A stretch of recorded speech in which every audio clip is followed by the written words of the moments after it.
এই দুটো ছাগলের মানে বিট করানো হয়তো, তাই না? হ্যাঁ। আসসালামু আলাইকুম সুপ্রিয় দর্শক, আশা করছি আপনারা ভালো আছেন। আলহামদুলিল্লাহ আমি ভালো আছি।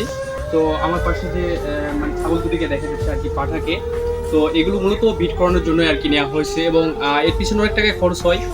তো মূলত আজকে কৃমির ডোজটা করা হলো, কারণ একটা ছাগল বা গরুর জন্য আপনার অনেকেই জানেন বা অবগত আছেন যে 3 মাস পর পর কিন্তু কৃমির ডোজ করাতে হয়। ছাগল দুটো আপনারা যারা কিনছেন মানে কতদিন হলো মোটামুটি কিনা? কিনা 2 মাস হলো। আচ্ছা 2 মাস হলো। হ্যাঁ। আর এটা সেল করার চিন্তা ভাবনা কতদিন পর? 1 বছর পর। আচ্ছা 1 বছর পর উনি সেল করবেন, মানে 2 হ্যাঁ। মাস হচ্ছে কিনছে, ঠিক আছে? হ্যাঁ। তো এগুলোর এই দুটো ছাগলের মানে বিট করানো হয়তো, তাই না? হ্যাঁ। তো এগুলো তো মূলত কত টাকা খরচ হয় মানে দিনে 300 টাকা খরচ হয়। আচ্ছা, দিনে 300 টাকা কিন্তু খরচ হয় মূলত, ঠিক আছে? কিন্তু এটা দেখা যাচ্ছে অতিরিক্ত যে মানে লাভ এরকম না, মানে দেখা যাচ্ছে মানে শখ করে পালা, বিশেষ করে আর বিট করানো হয়। কততে কিনা ছিল মোটামুটি? 40,000 টাকা দুটায়, মানে বিট 40,000 টাকাতে কিনেছিল।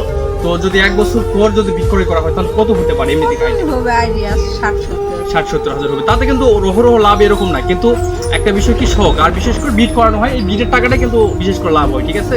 তো আপনারা যারা মানে চিন্তা করতেছেন যে মানে এরকম পাঠা পালন করবেন, তো দেখা যাচ্ছে তাদের জন্য এই মূলত এই ভিডিওটি, বা অনেক খামারের জন্য মানে শখের বসে যারা পালন করে থাকেন।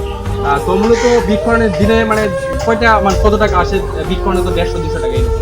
200 টাকা 150 দেয় 200 দেয়। এখন সিজন নাই তো। মানে সিজন নাই, মানে সিজন অনুযায়ী কিন্তু এক হয়, ঠিক আছে? সব দুটাও আসে, তিনটাও আসে, একটাও আসে।